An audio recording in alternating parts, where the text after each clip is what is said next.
olwaleero abantu bano omu babiri basatu bana batano mukaaga musanvu munana bawandiise ebbaluwa ne gye bawandiika nga muddeyo okuva akalwe kwagana lukola nga awangudde bazze boogera ekigambo kye bayita electoral violence and ballot stuffing ku social media wonna ne ku TV zaabwe ne ku radio ne bannabyabufuzi ba NRM nga boogera ku kigambo kya electoral violence ne ballot stuffing kati nga bakivuga bakiza ku national platform so si ku NRM batuse n'okwegaana jati ne beegana n'ebiragiro amagye ge byakoze mbu tebyadde biragiro byabwe amagye gano gadde gawagira national platform ne Nalukoola mbwera Nalukoola yazze ne tulera z'amayinja mukaaga nga buli muntu yabadde mu kalulu k'ekawempe yabadde ayina amayinja bw'ogatta constituency yonna babadde bayina loole mukaaga ez'amayinja kati njagala muddeyo mutandika okulaba ebigambo badde boogera kati nkusomera ebbaluwa eno male nkuwa information otegeere lwaki Nalukoola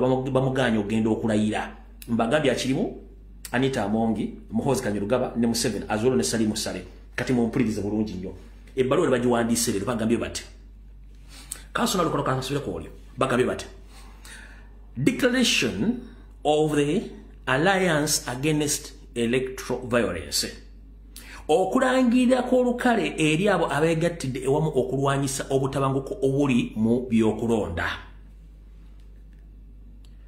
We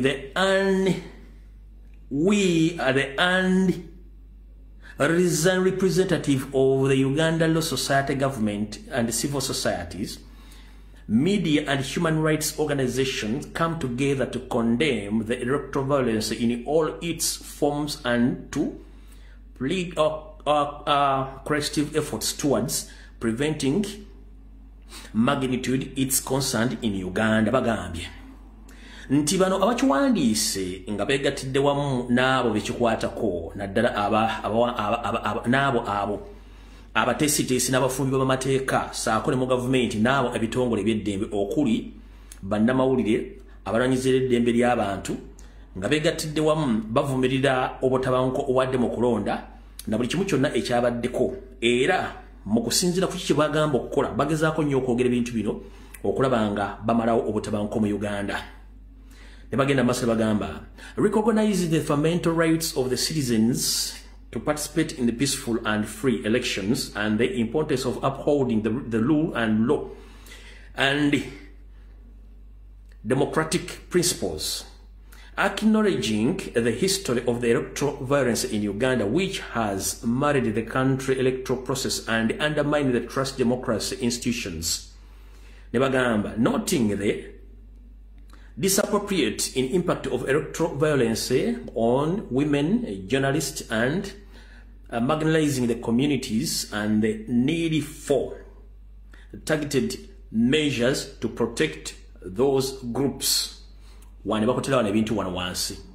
comment to promote the peaceful election through advocacy, education, and community engagement, supporting victims of electoral violence through legal aid, counseling, and other forms of assistance, holding preparatory accountable through robust investigations and prosecution and sanctions, strengthening the institutional capacity to prevent and respond to the electoral violence, including through training and capacity building for law enforcement and judicial electoral officials. Bataddewo ensonga ziri nnya. Nze nkubooza akalulu ka bbiri gumu ke twalimu ne babba obuwanguzi bwaffe.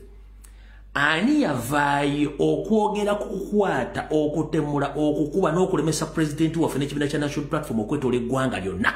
Ani yavaayo n'awandiika ebbaluwa bw'eti? Nkiddamu.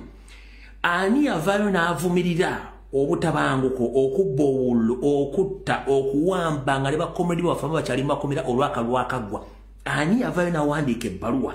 Taliiwo. Lwaki bagiwandiise leero? Just ku kalulu akabadde kawempe akabba election just in one constituency tugenda mu maaso. Kanji basomere. We call upon all stakeholders, including political parties, candidates, and citizens, to join us in the efforts of building culture of peace, tolerance, and respect for human rights in Uganda. Electoral process signed at Uganda Law Society House, Kampala, this 21st day of March 2025. Kati, President wa Uganda Law Society, Omukulu Isaac Semakadde, alira ku nsiko mu diaspora. Ulira, President wa Law Society atwala bano, Isaac Semakadde, koti kangaroo koti ya Museveni, bamutekako kibakuntumye alira mu nsiko ali mu diaspora, bamugamba nti Interpol mukwate muzze Uganda. Kati, President abatwala bano alira ku nsiko kati bo bawandiise ebbaluwa kuwabwe ngabbo nga President alira ku nsiko bamuteka udde kibalo bakuntumye mu diaspora bamuzi bamukwate mu musibe President bamusiba kati ulira wattu abawande ulira ebbaluwa bana abajiwataddeko omukono ulira bulungi. Honorable Nobert Mao, Minister of Justice and Constitutional Affairs, oyo Mawobe omo kuliko SSP Donald Muhwezi, Uganda Police Forces, bibadumiro kuba emiggo. Tugeze mazo. Kuliko Dr. Nahawe Innocent, Chairman National Association of Broadcasters Uganda. Kuliko Dr. Sarah Birete, Executive Director, Center for Constitutional Governance, CCG. Kuliko Robert Sempara, Executive Director, Uganda Human Rights Network, Journalist, NRH. Oyo buchanga batu kube migo tabanga yokuogera. Kuliko Pius Katunzi, Managing Director, Editor, Observer, Member, Uganda Editor Guide. Kuliko Asimwe Attorney, Vice President, Uganda Law Society. Kati batu kube migo mukaulu kali akabili abili mugumunga teri ayogedde wadde okuwandika ekibalu wadde ekiriko page emu. Kati just like a constituency, but and so tuzanya reverse psychology bawadika abaluwa. Kiki ekigenda okujja mu kino wulira bulungi nnyo. Honorable Semakadde kasito tuuse kubule bulungi nnyo mu kitegeere.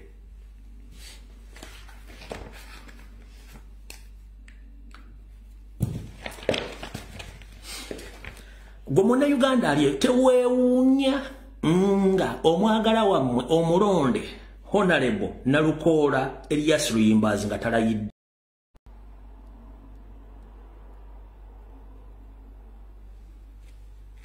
Kalika video katandise mbulambalamba bwako. Era njera tutandike bwe tuti. Consulate Honorable Council Nalukoola otuuse bulungi nnyo. Njera kuwa information yo nze nsimbule.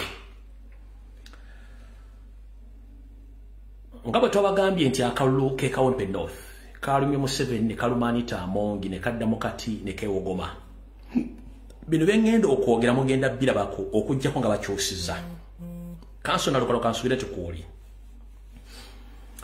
Mukuswalo kw'ekika ekyawaggulu okwabadde Kawempe nga state yennyini yategese abanyazi abajjaati military okuba abantu n'okunyaga buli kimu kye baakoze.